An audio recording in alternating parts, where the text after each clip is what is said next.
A couple of weeks ago, my friend Helena invited me to stay with her in their summer house in Provence, and naturally, as someone who constantly seeks that slowness of the forgotten old lifestyle, I packed up my bags and flew over within literally a couple of days.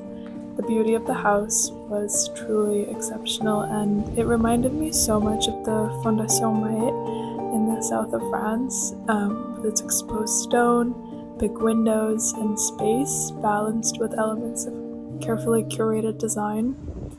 And spending time basking in the sun, with the wind playing through the flowers and the trees, and making ripples in the blue water of the pool, I started thinking about the countless writers and poets and painters who frequented Provence in the south of France over the centuries. We settled in a slow, quiet routine of grocery shopping for fresh produce, which is something I really miss living in London, cooking light meals in the mild heat, and simply enjoying the measured pace of it all.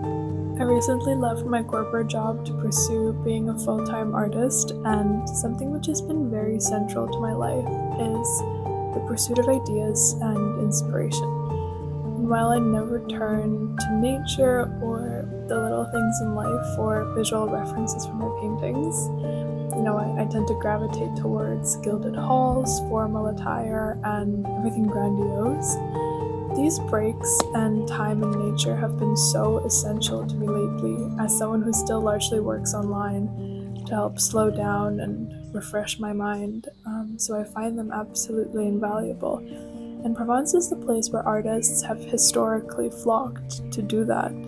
Van Gogh painted his swirling cypresses trees, Cézanne set up a studio near Aix-en-Provence, and Picasso created his ceramic works here. I tried to fully abstain from my phone as much as I could during this trip and let my mind be bored and wonder, just reading and sketching and resting. This was literally how I woke up, just opening my eyes, sitting up, and gazing out onto rolling hills and greenery. The morning routine here was also full of color. They had beautiful and fragrant rose bushes growing outside, and we made Helena's matcha, which was the perfect shade of green and the perfect flavor. Breakfast was always bread and jam and cheese with some berries and summer fruits that we picked up the day before. And then the day was all open for lounging by the pool, catching the sun rays. The region's famous Mistral wind creates crystal clear skies, while the Mediterranean sun bathes the landscape in golden light, and the colors that inspired artists become so much more vivid and the shadows so much more dramatic. I spent some time sketching the paintings which inspired me when I saw them at the Sargent exhibition at Kenwood House in London, as well as various objects that I see around in museums. And we went off to explore the towns around us on days when it was cooler and windier, taking the dogs with us, of course. I love the little villages in Provence, not only for their winding streets and lounging in the street with a glass in hand, or for their food and charm, but for the inspiration which you can find in the small stores scattered across and near the main street. We discovered this mysterious and quiet tea room, jewelry, artists, crafters, and so much more that I couldn't take with me in my carry-on. I think we all know that slowing down and observing the world around us, especially the natural world, is important, but not all of us take the time to do that when we can go on a party trip with the girls or the like. And this trip, with its slow afternoons reading, sketching, or playing chess, was exactly the definition of what I wanted a vacation and a reset to be, as I set into gear for working on my first art drop and clearing my mind from the clutter of the months before.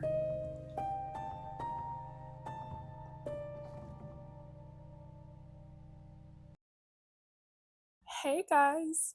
Hello, welcome back.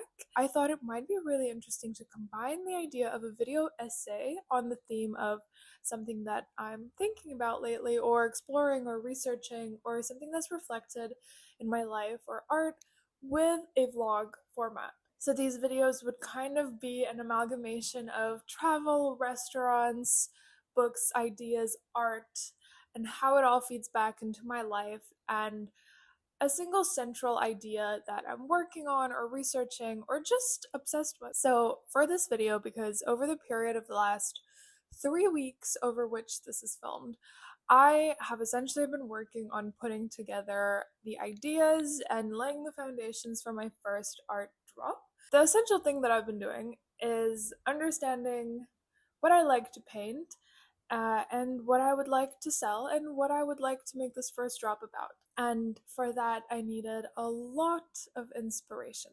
I wanted to talk about this idea of where inspiration comes from because we live in an extremely overstimulating world, and you might think that that actually should inspire us more, that should give us more novel and creative ideas, give us access to so many more works of art and literature and imagery, that it should constantly be sparking creative connection. Though personally, as a cynic and a critic and a hater, I do think that so much overstimulation and a much heavier presence of content on the internet than actual art is ruinous. I wanted to dedicate an entire video to it because I feel like looking and seeking inspiration is often a forgotten art in our day. Because we think, oh, I will just go on Pinterest now and I'll find something and I'll replicate it. Or, oh, here's a trend that's going around. I'm so inspired by it. Let me do the same thing. And that's not inspiration. That's just seeing something and copying it. But it doesn't really create art. And it doesn't really build strings of thought in your brain, which could later on result in the creation of something that is entirely unique. So, what is inspiration in general? In the Hellenic world, there were the muses. If you've seen Hercules the musical, you will know them as well. They were 9 goddesses who served as the sources of inspiration for the various arts. And artists would invoke the muses to bestow creative genius on them, and that is how ideas came down to humans and how those ideas turned into art. There are similar notions of the way inspiration is born in various other religions. So, truly, historically and religiously, inspiration has always been seen as a divine gift. And from this, through the centuries, stemmed various ideas of how this gift can be received. So, for example, in the 19th century, we see romantic poets coming up with this notion that poets are more likely to receive this divine gift because they are more spiritually attuned. Freud thought that he located inspiration in the inner psyche of man, aka the unconscious. So, our dreams, automated tasks, kind of innermost thoughts that you don't necessarily register. And Carl Jung suggested that an artist is someone who is instinctively aligned with man's creative instincts. So, someone who is by birth aligned with the forces outside of him. Things like the theory of genetic memory. In all of these ideas, what I really resonate with is actually John Locke's idea from the 18th century. He developed an idea of the human mind in which he believed ideas associated with one another, and therefore a new resonant idea can activate a string in your mind of past connected ideas. So, on the whole, inspiration is kind of random, but it is a natural association of ideas in your mind. The problem is that we're not necessarily digesting the ideas that we see online today. Do you remember a single pin that you saved from yesterday? Or name 5 stories that you've seen people post yesterday? Or name a TikTok that inspired you yesterday? It's hard to remember content because what we do is manually scroll and save, thinking that this saved folder, we will one day come back to it and it will change our lives. But in order to form ideas in your brain that connect to past strings of thought, you need to know much more about a thing than the way it looks visually. I wanted to give you a basis for where to go and find inspiration because I think we're surrounded by incredible tools and we have kind of forgotten that we have access to all of this because we are tricked into thinking that all of this can be found online. And I don't think this really applies just for artists. I kind of started this journey of seeking inspiration for my ideas to create something when I still had my full-time job, because I was coming home every day creatively exhausted, kind of drained, and I was looking for something to put my energy into, something that was going to feed my soul, and I was not finding it on the internet, so I was turning to these more traditional ways of seeking inspiration. Let me tell you exactly what I mean and how my first drop has come together. One of the most basic things which offers us such a wide extent of knowledge and variety, and which I have completely forgotten about, or if perhaps not forgotten, then thought it was fully available online, therefore rendering my physical presence in it useless, is the library. I recently went to work on my computer at Senate House Library with my friend who goes there regularly, and at some point snuck away to look at their art section. And there I befriended a wonderful librarian called Paul, who was incredibly knowledgeable, helpful, and inspiring in his own right. And he showed me the various sections in his wing. I later returned in search of inspiration for my new painting, knowing little except that I had an interest in the Art Nouveau for it, and therefore wanted to look at some Art Nouveau fabric patterns. Paul had shown me how art books are divided into books and folios, essentially text versus picture books, and the folios were incredibly helpful.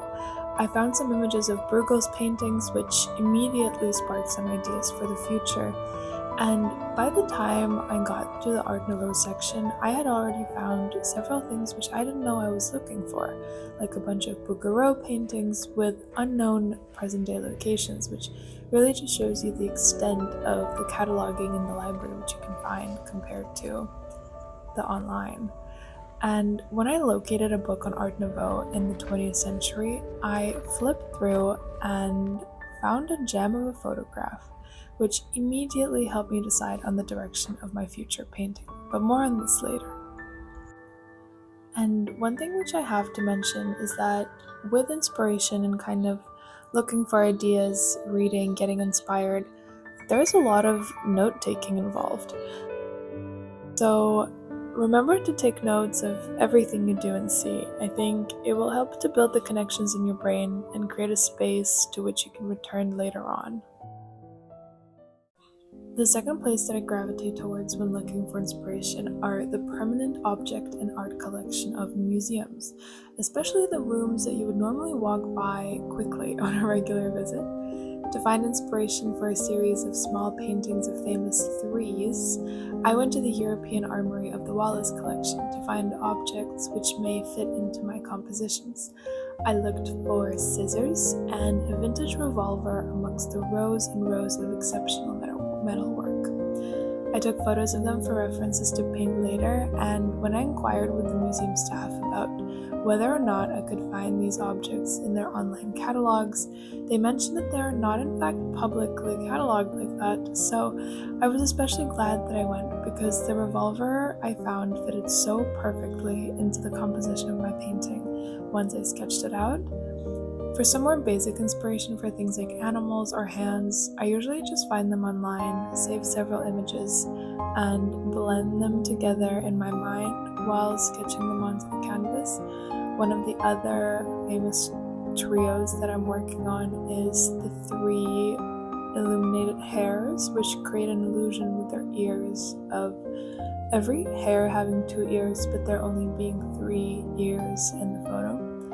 And the final picture that I needed the scissors for, actually, which I also took a photo of, is a Rochambeau illustration in which I photographed my own hands to represent rock, paper, scissors turning into their respective actual objects.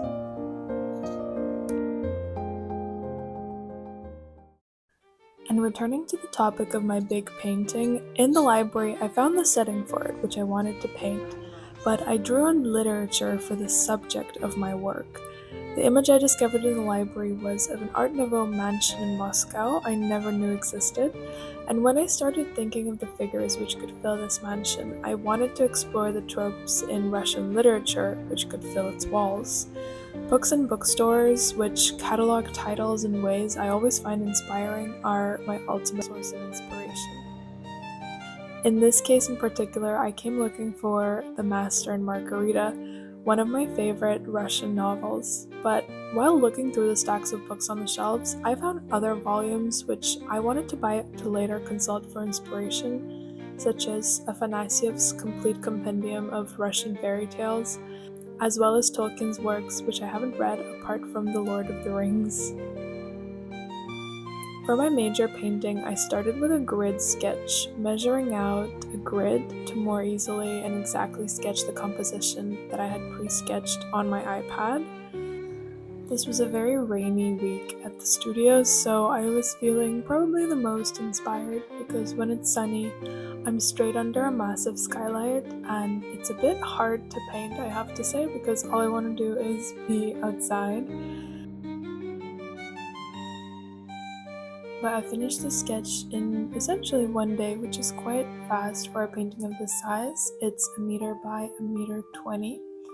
And the second step is always laying down an underpainting, putting down oil paint of a single color essentially to help even out the texture of the white canvas for future painting layers, as well as build the tonal values of the painting to understand kind of the lights and shadows and where they will be placed when color is put down onto the canvas. So I went to the library, as I mentioned, to research Art Nouveau buildings, and I won't repeat Art Nouveau architecture or just look for any inspiration on pattern work or fonting that I could find. In this painting, the background is also kind of in the Art Nouveau style of architecture. It had a massive influence on me because I found a mansion which I wanted to bring into my story for this painting. The main events of this painting are set in the staircase of the Gorky Museum in Moscow, which is an Art Nouveau turn of the century mansion, which was built for a wealthy family of traders. So that was the base inspiration, and I thought, okay, it's in Moscow, it's Art Nouveau, like there are so many connections to me and what I love. I felt like I could capture and pour my soul into that. And then I started thinking of the figures that I wanted to add to the painting, and then I was scrolling on Pinterest and I saw the famous quote, "Manuscripts don't burn," and I remembered that it's from The Master and Margarita, obviously one of my favorite works of Russian literature. So bizarre, so strange, so fascinating. I mean, it's so crazy that that book was written when it was written. I mean, the devil comes to I think it's one of the most brilliant ways of storytelling of all time. I know it's based on Faust, but Faust doesn't feel as fantastical as magic in the bureaucratic machine of the USSR. And it just hit me all of a sudden. It's a mansion in Moscow. From the beginning, I wanted to call this painting "The Party's Over" because I was talking to my best friend and we were saying how amazing our third year of university was and how we feel like that time's passed. And he said, yeah, I think the party is over. And it really, I don't know, that coming from a man, that really hit me. So I wanted to kind of capture that sadness of bygone days for me as well and put it in this painting. We have the staircase of the Gorky mansion in Moscow. We have a gorgeous woman leaving the party, kind of to represent my own nostalgia for days gone by, but also to show Margarita from the book leaving the party where she had to be queen of hell. And then on the wall behind her are 3 tall shadows of Koroviev, who's kind of the prince of hell slash dark knight. He's a very mysterious character, but he is part of the devil's trio: Voland, the devil himself, and Begemot, the cat. I finally caved in and bought fixative spray for the painting so my pencil sketch wouldn't smudge while I'm putting down color, and finished the underpainting ahead of mine and my parents' trip to Paris. I was really happy with it actually. I think it worked out exactly as I'm planning it to.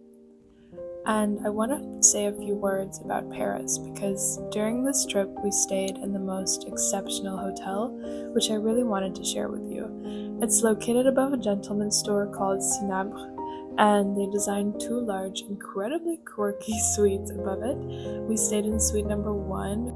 Over this trip, I was reading Sachi Sitwell's Best de Fleur, which is a portrait of a day in St. Petersburg in 1868. Highly inspiring if you want to check it out.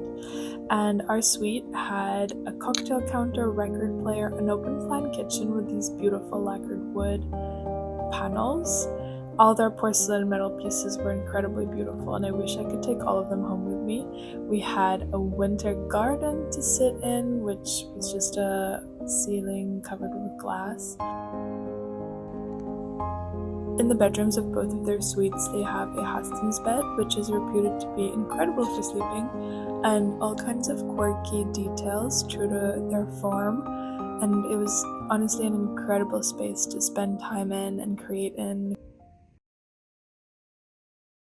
Okay, I hope you enjoyed that video. It was a little different. Let me know what you thought of this format, and I hope it encourages you a little bit to stay curious and kind of takes away this idea that everything can be found on the internet. Your computer, Pinterest, Google are wonderful, wonderful tools to solidify and put your ideas together. But in order to generate them, you need to be outside in the real world. And I remind myself this every single day as well. But my first drop, or at least part one of drop one, will definitely be available at the very, very end of June. Thank you for all of your support, and I'll see you in the next one.